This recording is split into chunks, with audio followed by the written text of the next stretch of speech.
Back here with Chris Broussard talking Game 7. All right, we said it yesterday. Clippers were 3-1 in this series, up 3-1 in the series again, and blew it again. Kawhi Leonard and Paul George combining for just 24 points in this one. Man, Clippers pushed all their chips in this offseason. 3 chances to close Denver out. Could not get it done. Here is Paul George after the game. Fact of the matter is we didn't live up to that expectation. But I think internally we've always felt this is not a championship or bust year for us. We can only get better the longer we stay together and the more we're around each other. The more chemistry for this group, the better. I think that's really the tale of the tape of the season. We just didn't have enough time together. And we welcome back in Chris Broussard, our Clippers super fan. Chris Broussard.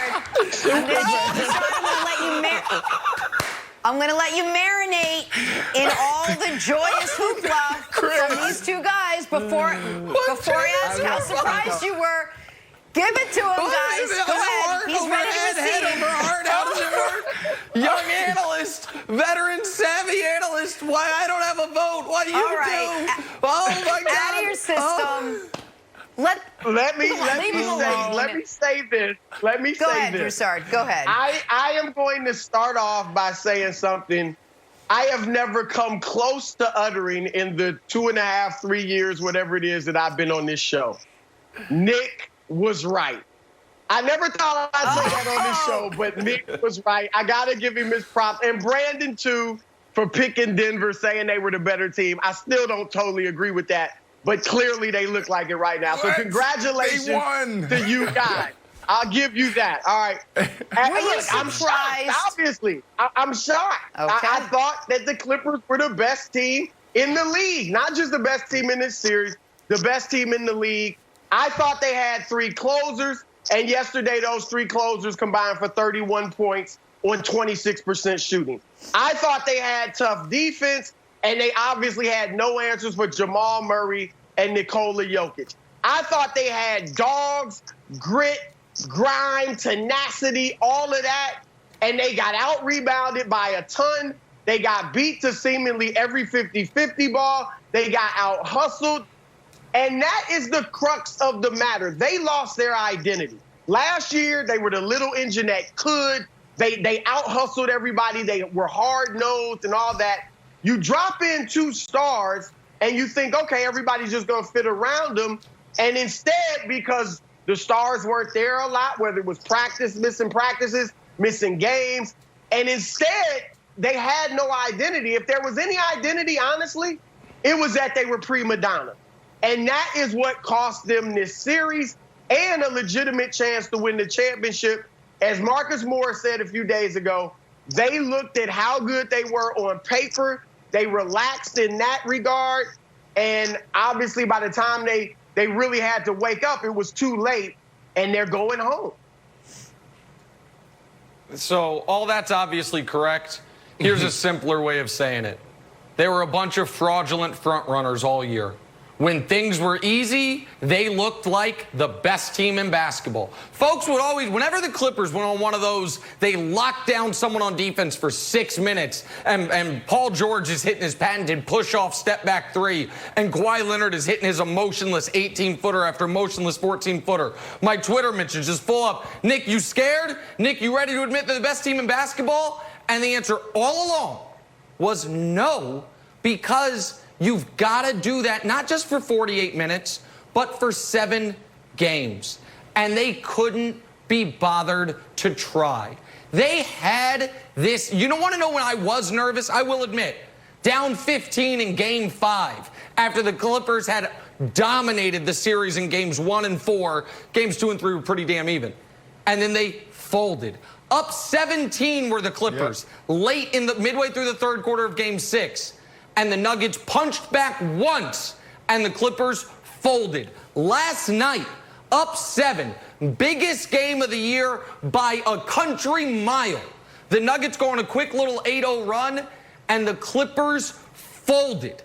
Doc wears this, way off P wears this forever because it's long in a line, and Kawhi, listen, folks, we have seen in the last 20 years 3 championship caliber teams blow 3-1 leads. And the superstars for all of those have worn it. But the other 2 lost Wilds to other championship caliber teams. The KD and the Thunder blew a 3-1 lead, but at least they did it to the Warriors, who had won a title.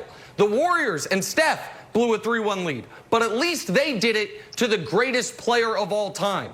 These guys blew a 3-1 lead with big leads in the second half of all 3 of the closeout games to a team with 0 combined finals appearances. Paul Millsap's the only dude in the rotation who's even been to a conference finals. Nikola Jokic came on that court playing basketball like he's wearing flip-flops, standing on hot coals, and made Kawhi Leonard look like a second-tier player. That happened. Kawhi disappeared in the fourth quarter of all of these games but one. That happened. Paul George's shot almost blinded one of the small children watching from afar. That happened. Doc Rivers out here saying motivational speeches are for the birds. Well, I don't know who you're going to motivate. Maybe someone on the golf course because you got some extra time this fall.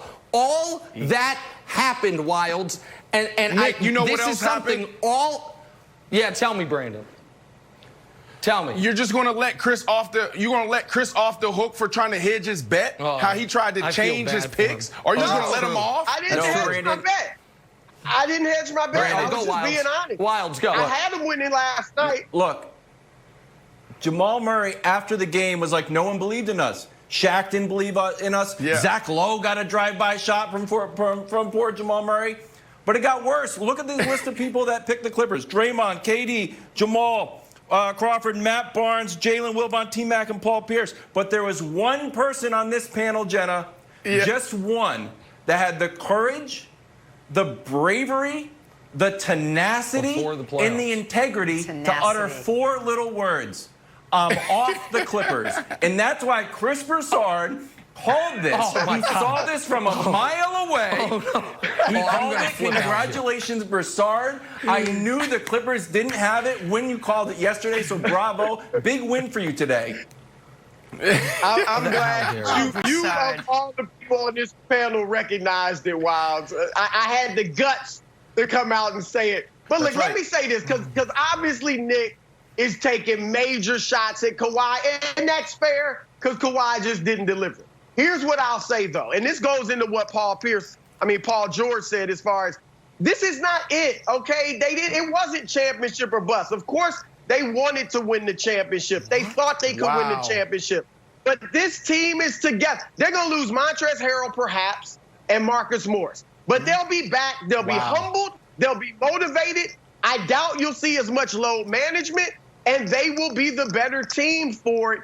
But here's what I say. Kawhi Leonard, he faded. Hold on, Kawhi faded, right? We've seen who's had moments like this. Magic Johnson, tragic in 1984.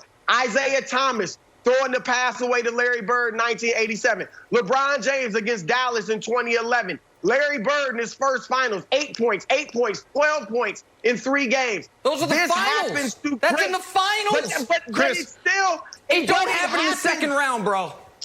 Hold on, no. Kawhi Leonard did not. This is why. No, Chris. Some of those guys did. He can bounce back. He can learn from it and bounce back. That's all I'm saying. Chris, I see why you've been on TV so long. You just use your journalism degree to flip this whole narrative.